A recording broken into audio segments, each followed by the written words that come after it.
오늘 말씀은 민수기 강해를 잠시 멈추고 추수감사주일에 맞게 말씀을 준비했습니다. 눈물을 흘리며 씨를 뿌리는 자는 그 다음 구절이 뭐겠습니까?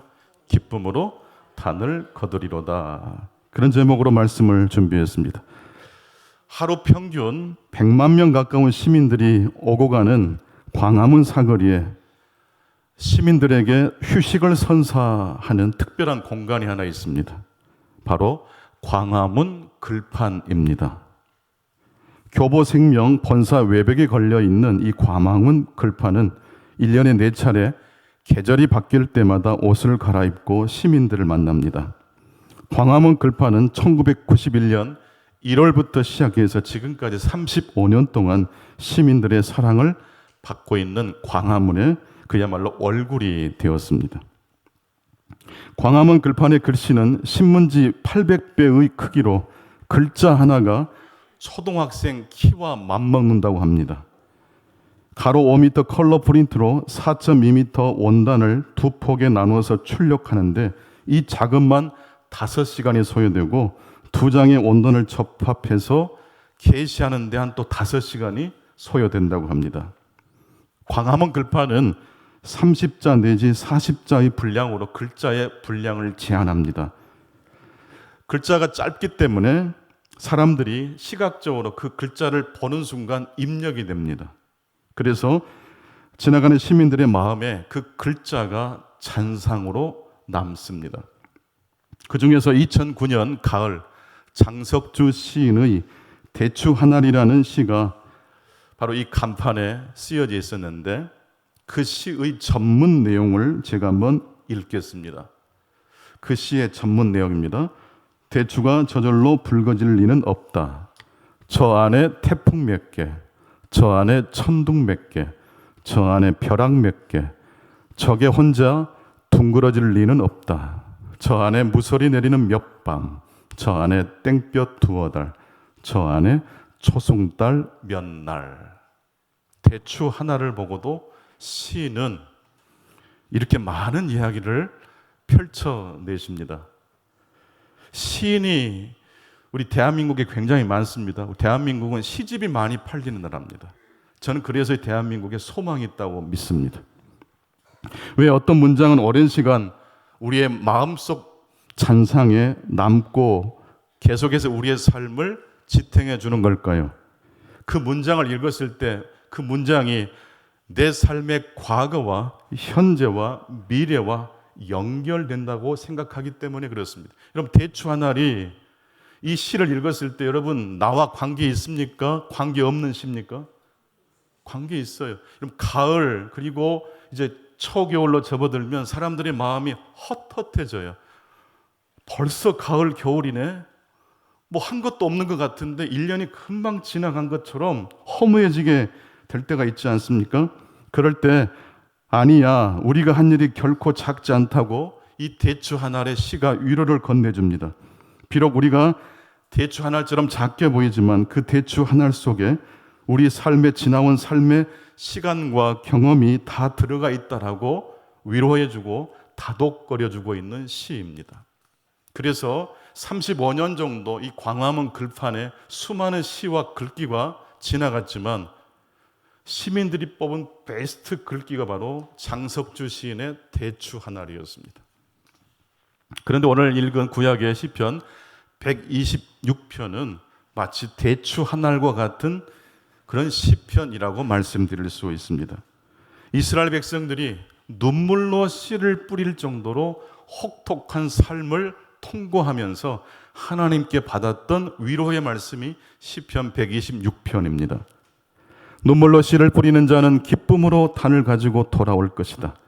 다 같이 시편 126편 1절과 4절을 읽겠습니다. 1절 4절입니다. 여호와께서 시온의 포로를 돌려보내실 때에 우리는 꿈꾸는 것 같았도다. 여호와여, 우리의 포로를 남방 시내들같이 돌려보내소서. 돌려보내실 때에 돌려보내소서. 시온의 포로를 돌려보내소서. 돌려보내다는 이 말씀의 그 원뜻은 운명을 바꾸다라는 뜻을 가지고 있습니다. 하나님, 저희들의 운명을 바꿔 주옵소서. 그런데 말씀을 자세히 읽어보면 1절과 2절은 이미 과거 시제입니다. 하나님께서 이스라엘 백성들의 운명을 어떻게 하셨어요? 바꿔주셨다라는 그 옛날에 그 어마어마한 그 사건, 그 슬픔과 고통을 통과한 다음에 그날을 기억하면서 회상하면서 쓴 시가 1절과 2절입니다. 시온의 포로를 돌려보내실 때 이스라엘 백성들이 바벨론의 포로로 끌려갔을 때입니다. 거의 1000km 가까운 거리를 걸어서 가야 했습니다. 예루살렘에서 바벨론까지 거의 1000km 정도 됩니다. 그 당시 무슨 교통수단이 있었겠어요? 포로가, 노예가 끌려간 거예요. 걸어간 거예요. 얼마나 눈물을 흘렸겠어요. 그것도 예루살렘이 무너졌어요. 이스라엘이, 하나님의 선민 백성이 이방 나라의 침략을 받았고 멸망했어요. 얼마나 상처가 컸겠습니까? 얼마나 놀랐겠습니까? 그런데 꿈꾸는 것 같았어요. 하나님이 포로를 어떻게 하셨어요? 돌려 보내주셨어요. 운명을 바꿔 주셨다는 것입니다. 그래서 시편 126편은 운명을 바꿔 주시는 하나님에 대한 찬양입니다. 포로로 잡혀갔던 이스라엘 백성들이 바벨론 땅에서 무엇을 했을까요? 단순히 낙심하고 후회하고 다른 사람을 원망만 한 게 아니었어요.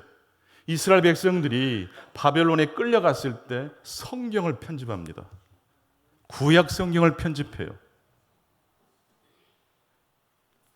그러니까 바벨론 광장 글판을 쓴 거예요. 그 중에서도 창세기 1장은 가히 압권입니다. 창세기 1장에는 아침이라는 단어가 6번 등장합니다. 창세기 1장에 나오는 아침은 그냥 아침이 아닙니다. 이스라엘의 운명을 뒤집은 새 아침입니다. 첫 번째, 우리에게 주신 말씀입니다. 창세 이래 모든 아침에는 운명은 없고 무엇만 있어요? 새날만 있습니다. 어저께까지 우리가 근심, 고통에 끌려다닐 수 있어요. 그럴 수 있어요. 참 재수없는 날도 있을 수 있고 다른 사람이 뿌려놓은 그 허무한 씨를 내가 억울하게 거둬들일 때도 있습니다. 그러나 어저께까지 그런 일이 나를 괴롭혀도 오늘 아침은 어떤 아침입니까? 어제 아침과 그대로 같이 함께하는 날이 아니라 하나님의 새날이 밝아온 줄로 믿습니다. 창세 이래 그러므로 모든 아침은 운명은 없어요. 새로운 날만 있다는 것입니다. 왜냐하면 이스라엘 백성들이 바벨론에서 발견한 진리가 바로 이 창세기 1장에 다 기록되어 있습니다. 하나님은 어떤 하나님이었어요? 창조주 하나님이세요. 해와 달과 빛을, 어둠을, 강과 바다를, 모든 생물들을 창조하신 창조주 하나님이십니다. 동시에 그것은 우리가 창조주가 아니라 피조물이라는 것입니다. 그런데 바벨론이라는 제국은 해를 숭배하고 달을 숭배해요. 왕을 신처럼 숭배했어요. 그런데 창세기 1장 27절, 28절 보세요. 하나님의 형상대로 사람을 창조하셨어요. 왕이 하나님의 형상이 아니에요. 사람이, 모든 사람이 평등해요. 모든 사람이 하나님의 형상, 여기서 이 하나님 형상의 뜻이 왕이란 뜻이에요. 인간은 다 존엄하다는 뜻이에요. 너희들이 바벨론 제국의 포로로 끌려간 이스라엘 백성들이 그 끌려간 바벨론 광장에서 뭘 한 거예요? 우리는 노예지만 진짜 진실은 나는 하나님의 형상대로 창조 지음받은 하나님의 자녀야. 그래서 이 창세기 1장에는 저녁이 되고 아침이 되니 이는 첫째 날이니라, 둘째 날이니라, 여섯째 날까지 저녁이 되고 아침이 되는 문장이 6번 반복됩니다. 이때 이 아침은 어떤 아침입니까? 어제와 동일한 아침이 아니고 새날을, 우리의 운명을 바꾸는, 우리를 새롭게 일으켜 주시는 새날이 될 줄로 믿습니다. 주일이 바로 그런 날입니다. 주일은 그래서 웬만하면 다 그냥 패스오버 하세요. 빚 받을 것 있어도 그날만큼 빚 받지 마시고, 신경일 날이 있어도 그날만큼은 그냥 지나가세요. 왜냐하면 새날이 왔기 때문인 줄 믿습니다. 이 창세기 1장을 읽고 정현종 시인이 아침이라는 시를 쓰셨어요. 그 내용이 이렇습니다. 아침에는 운명 같은 건 없다. 있는 건 오로지 새날 풋기운. 운명은 혹시 저녁이나 밤에 무거운 걸음으로 다가올런지 모르겠으나 아침에는 운명 같은 건 없다. 그리스도인은 팔자 타령하면 돼, 안 돼요? 조금만 하세요. 너무 힘드니까. 그러나 팔자 타령 이어서 나에게 새 날을, 새 아침을 주신 하나님께 나아가실 수 있기를 축원합니다. 시편 126편은 그러므로 우리에게 운명을 바꾸어 주신 하나님을 놀랍게 찬양하는 시편입니다. 포로로 잡혀가서 우리의 운명은 끝났다고 생각했는데 꿈꾸는 것처럼 돌아왔어요. 반전이 일어났다는 말씀이에요. 그렇다면 우리가 어떻게 구체적으로 해야 우리의 운명이 구체적으로 달라질까요? 두 번째 말씀입니다. 하나님께서 행하신 일을 기억할 때 우리의 운명이 달라진다는 것입니다. 하나님이 행하신 일을 기억할 때 우리의 운명이 달라집니다. 첫 번째는 하나님이 행하신 큰 일을 기억할 때 기쁨이 솟아나옵니다. 요즘 기쁠 일이 별로 없잖아요. 근데 하나님의 창조주 되심, 하나님의 이 창조를 경영하시는 일들을 생각하면 나도 모르게 낙엽만 밟아도 웃음이 나오는 거예요. 이 기쁨이라는 단어가 시편 126편에 3번이나 나옵니다. 본문 2절, 5절, 6절에 나옵니다. 하나님의 행하신 큰 일을 기억할 때 자기도 모르게 웃음이 터져 나온 거예요. 하나님에 대한 이해가 좁았을 때는 전쟁에서 지면 하나님도 뭔가 이렇게 문제가 많은 신처럼 생각했는데 나라를 빼앗기고 포로로 잡혀가서 보니까 거기에서도 하나님의 음성이 들려요, 안 들려요? 들려요. 우와, 이스라엘 안에만 하나님이 계신 줄 알았는데 이스라엘 밖에도 누가 계셔요? 하나님이 계세요. 건강할 때도 하나님이 계시지만 병원에 입원했을 때도 하나님이 계십니까? 계신다는 뜻이에요. 하나님이 행하신 일을 기억했을 때 기쁨이 임했습니다. 그리고 더 나아가 그 기쁨은 미래를 꿈꾸게 했습니다. 과거의 하나님의 행하신 일을 회상했더니 하나님께 기도할, 간청할 힘이 생기더래요. 그게 이제 본문 4절과 6절의 내용입니다. 우리의 인생을 네게부 시내들 같이 돌려보내소서라는 단어의 뜻이 뭐라고 했죠? 운명을 바꿔주소서. 네게부 시내들, 그 사막에 시내의 흔적, 냇물이 흐르는 흔적은 보이는데 말라 비틀어져 있는 시냇물이 보입니다. 이게 등짝이 갈라져 있는 것처럼 이렇게 흔적은 보여요. 근데 물이 없어요. 그러나 우기 때가 되면 비가 내려요. 물이 콸콸콸 흘러요. 그리고 꽃이 피고 열매를 맺게 되는 거예요. 우리의 인생이 지금은 사막에 어떻게 보면 짝짝 등이 갈라져 있는 것처럼 척박한 현실이지만 하나님 네게부 시내들 같이 비를 어떻게 하소서? 내려주소서. 우리의 삶은 척박하지만 우기 때가 되면 갑자기 비가 쏟아지는 것처럼 우리의 운명이 그렇게 뒤집어진다라는 이야기, 그런 희망을 가지고 그렇게 뒤바꿔 달라고 기도하고 있습니다. 이런 기도를 어떻게 사게 됐어요? 과거 이스라엘 백성들이 하나님께서 포로로부터 구출해서 다시 가나안 땅으로 돌아오게 해주신 그 사건을 뭐 했을 때? 기억했을 때 미래를 향하여 기도할 힘이 생겼다는 말씀입니다. 그런데 왜 미래를 향해서 간청하는 내용 중에 눈물로 씨를 뿌리는 자는 이라고 했을까요? 웃으면서 씨를 뿌릴 수도 있는데 왜 눈물을 흘리면서 씨를 뿌리는 자는 기쁨으로 단을 거두어 오게 해달라고 했을까요? 씨를 뿌린다는 것은 죽음을 의미합니다. 씨가 땅에 떨어져 죽지 아니하면 씨 그대로 있으니 열매를 맺을 수 없지요. 씨를 뿌린다는 건요, 죽음을 의미합니다. 근데 그 죽음은 어떤 죽음입니까? 부활의 죽음입니다. 열매로 찾아와요. 여러분, 글 쓰는 작가에게 씨를 뿌리고 추수한다는 것은 좋은 시 한 편을 쓰는 것입니다. 장석주 시인이 대추하나리라는 시를 쓸 때 그 시는, 그 글은, 그 열매는 어떻게 탄생했을까요? 그냥 불현듯이 영감이 떠올라서 휘리릭 썼을까요? 어떻게 해야지 열매를 맺을 수 있을까요? 눈물로 씨를 뿌리는 자, 기쁨으로 단을 거둔다는 구체적 의미가 뭘까요? 열매는 어떻게 연거는 것일까요? 세 번째 메시지입니다. 1000걸음 나아가다가 999걸음 물러나는 것, 그것이 전진입니다.